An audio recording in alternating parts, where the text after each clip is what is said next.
But okay, I want to move on to your early life because I was telling you that earlier, before the interview, that I don't even know how you started and why you started playing chess. So this is one of my main kind of passions in this project is seeing, the reasons why you started. So can you take us back to when you first started learn chess, basically, and why you started playing? Yeah, for sure. I learned chess from my grandpa Oh, when I was about 4 years old. He taught me how to play.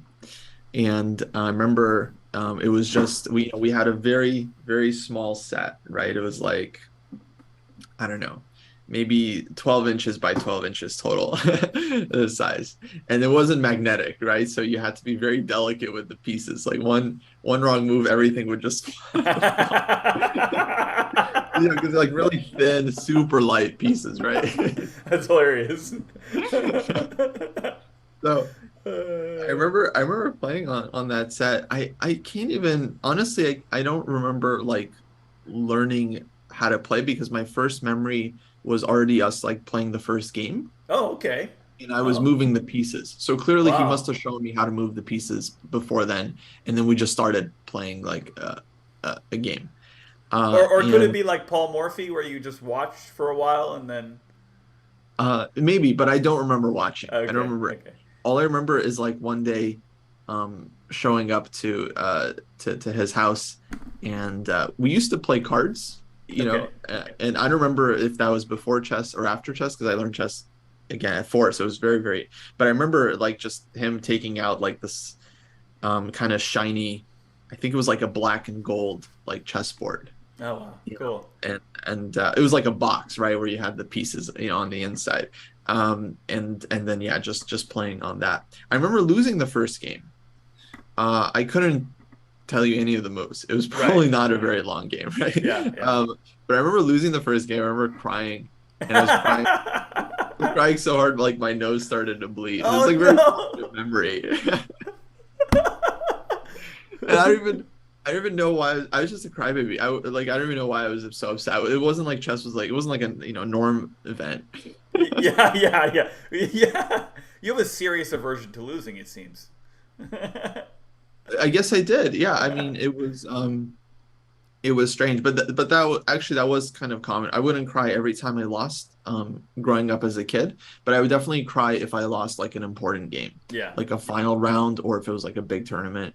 Yeah, for sure. It would be Yeah, really. I lost a drawn ending in the state high school competition in Arizona, and I cried.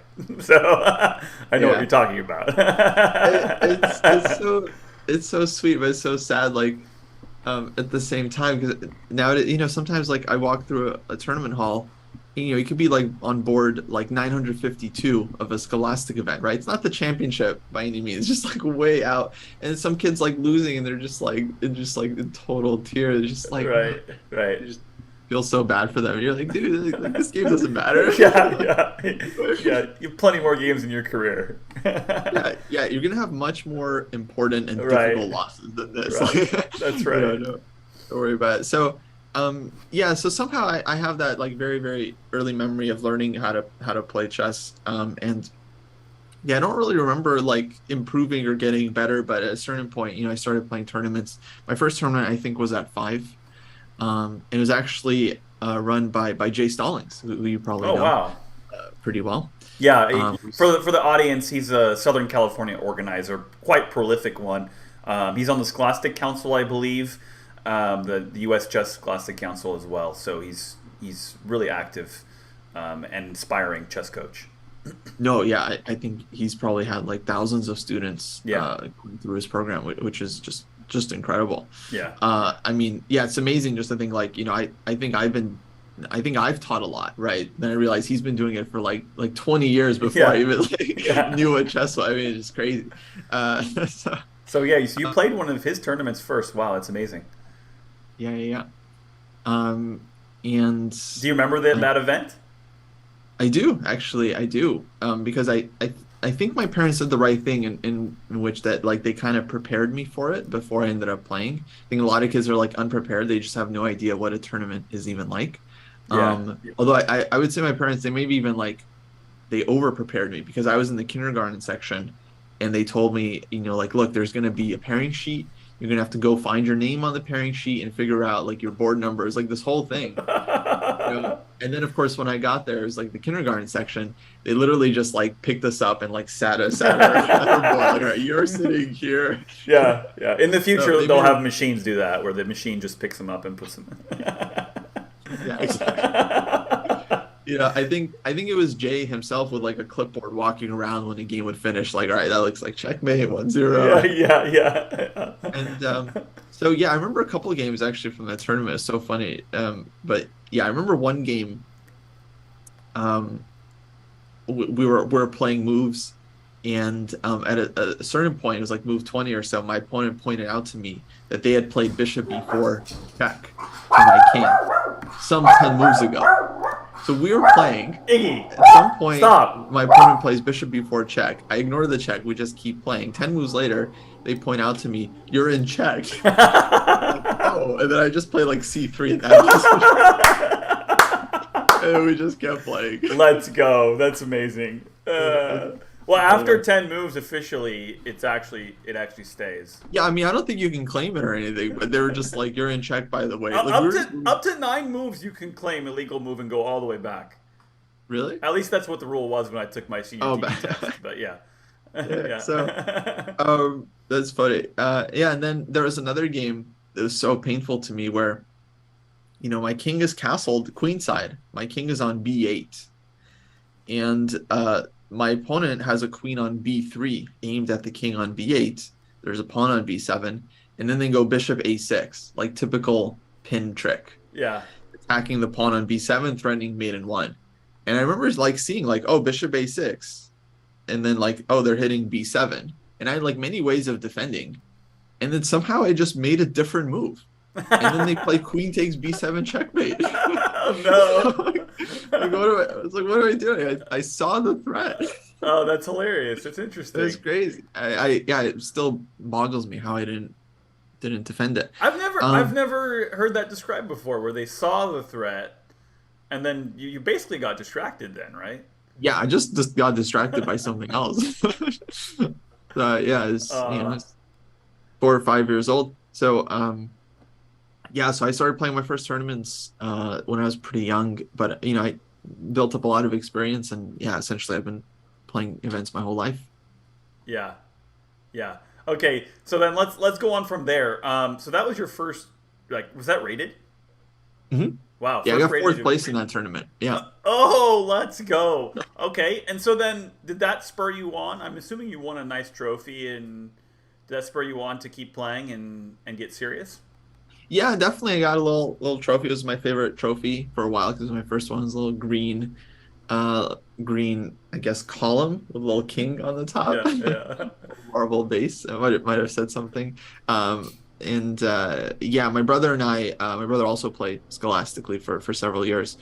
We racked up, lots of trophies, and that was just that was kind of our routine. Every 1 or 2 weeks, we would go to a local scholastic event, and we would try to win. I don't think we got like first every time or anything like that, but sometimes you get first, sometimes like 5th place, 2nd place, get an occasional trophy, and yeah, we built up a nice collection over the years. Awesome. And when did you get your first coach? That's a good question. So we started off with a lot of group classes. Mm-hmm. Where we would just kind of show up, and there'd be like a lecture going on and some games, maybe some practice games. With Jay Stallings, or with I would say we went to a couple different places. So we used to go to this synagogue in West Hollywood. I was like a little Jewish chess class or something. Wow, interesting. Yeah, there was a coach there. I think he had since passed away. I'm not sure. But he taught a lot of kids in that group class. What's his name? Let's shout him out. I like to shout out the early childhood coaches. His name, we called him Alec. Or Alec. Yeah, okay. But I couldn't give you his last name. No, that's okay. Coach Alec, that's fine. Shout out to Coach. Others might in his memory. Yeah. And he was great, actually. I still remember some of his lectures. He would talk about Botvinnik and all these players of the past. I remember, it's the funniest story. he was teaching us about Fischer, telling us about Fischer's story, and then he was telling us how Fischer went like 6-0 in the candidates matches to get to the world championship. He beat Taimanov 6-0, and then he beat like Larson 6-0. Yeah. And then he was telling us, like, you know how strong like Taimanov was, to lose to Fischer 6-0. And then we were just joking, like, well, any one of us could have lost to Fischer 6-0. It doesn't make you a good player. We've all lost him. So, so I had no respect for Taimanov. I was like, Or what do you Larson. mean? Wow. Okay. Like, that doesn't make him strong. I would have lost to Fischer 6-0. No. True. True. So I didn't really get the point he was making That's back hilarious. That's hilarious. then. Yeah. And then when did you get your first like titled coach or whatever? And I believe our first private coach. So yeah, we took group lessons from Alec for some time. We attended group lessons with Jay Stallings for a bit. I think our first serious coach was this Russian master named his name was Abba, and he lived out in the valley, Sherman Oaks, I believe. And he, I believe, was around master strength, as far as I recall. And he was really, really serious. We were still young at the time, my brother and I, but we would take lessons from him. I remember he showed us the Scotch game, and he showed us some nice games. He would show us some end games. But yeah, we would just like work over a board. He would give us some homework. I enjoyed it, but yeah, it was pretty strict, so it wasn't like the most fun chess class ever. That's awesome. And then, so I had lots of coaches as well throughout the years. I would say my first like really serious coach was actually Var from Okay. this channel, Var Akobian. Wow, great. That's awesome. Yeah, so we started working together when I was around like 1700 or so. Okay. So I was already kind of an established tournament player. How old were you Um, then?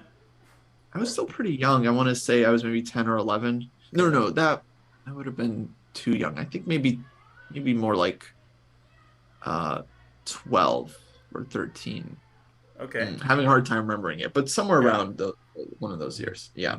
Because we worked together for many years, actually. It was like 7, 8 years that we worked together, maybe more. Wow. And yeah, under VAR, I went all the way up to like maybe 2300 or so. And then we kind of just slowed down a bit. I moved to like St. Louis. He moved as well, so we kind of stopped after that. So you got to basically like FM level at that point. When did you become an FM? Well, let's start first. NM first. When did you become an NM? I think I hit NM when I was around 16 or so. Okay. Did you play any of the Denker tournaments? No, I don't believe Okay. so. Yeah. So I think I started working with VAR maybe I was like 10 or 11 probably. And 11 or 12, man. Like I'm obsessing over the number. 11 or 12, maybe 15, 1600 Yeah. or so. And then to be honest, like I don't feel like I really got serious about my chess until I was around 15. Okay. And when I was 15 at the time, I was still like maybe 1900 or 2000 or so. And then I got serious, and then like in a year I hit master essentially. Did you switch to D4? Is that what did it? I did switch to D4, but no, that's not what got me into it. That's just that was just around the time like I was just starting to really get into chess, and I started to see more of a future. And so Right. I was thinking like, oh, actually I should really like, so I really like started actually like studying and like working hard. I started going through like Fischer's games, like my 60 memorable games. What spurred it was that he passed away, and there was all these big stories and like obituaries. Wow. And so I started reading more about him because I didn't really know a lot about Fischer until he actually died. And of course, it was a huge shock throughout the chess world. Like it was a really big, like, because I was like reading like Chess Base at the time, like their news and like US chess. And Yeah, he was like, only in his late 60s, I think, right? he was 64. Yeah, or Yeah. mid 60s. Wow. Hmm. Early mid. Wow. Yeah, and so I think it was unexpected because, he was like, he maybe could have lived longer if he didn't refuse medical treatment or something, Mm-hmm. but Mm-hmm. it was unexpected. He was in Iceland, uh, and yeah, I remember just like reading about his story, and I was just so fascinated with just how he got to become world champion. Like just like being on his own, dropping out of school, having to study a bunch, going up against like all the Soviet players. I just found his story incredible, and it was very inspirational, very motivating. So I started working hard pretty much after that. Oh, that's very Uh, interesting. yeah, yeah, yeah. And right, so then I'd already been working with VAR for like several years, but then I came to him and I was like, all right, I'm ready to be like real like serious now. And then I started making progress very quickly So after you that. so you actually went to him and said, "Look, I'm ready to get down to it I don't now." know if I like sat him down, but I think my motivate like my mindset changed. So I was like actively trying to like get more out of the lessons and Right, like right. spending more time. Like in the past, like, he would give me homework and then sometimes I would do it. Sometimes maybe I would be busy, but no, I would be like way more dedicated. So then And yeah, really just trying to. Hmm? you shot up quickly in a few years. Then, like your rating went up pretty quickly in Yeah, just a I few would say years. like, I mean, it definitely still took some time. So I would say it was like months of like really serious work before I started to see improvement. But yeah, I feel like I went from 2000 to 2200 pretty fast. Right. Um, and then I was stuck at 2200 for some time, but eventually kind of broke through as well after more hard work. How long were you stuck at 2200?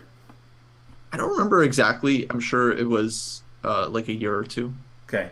And how does that feel? I mean, a lot of players, I mean, most players don't even ever reach 2200, so they don't know what it feels like to hit a plateau like that. I mean, most players know what it feels like to hit a plateau, I guess.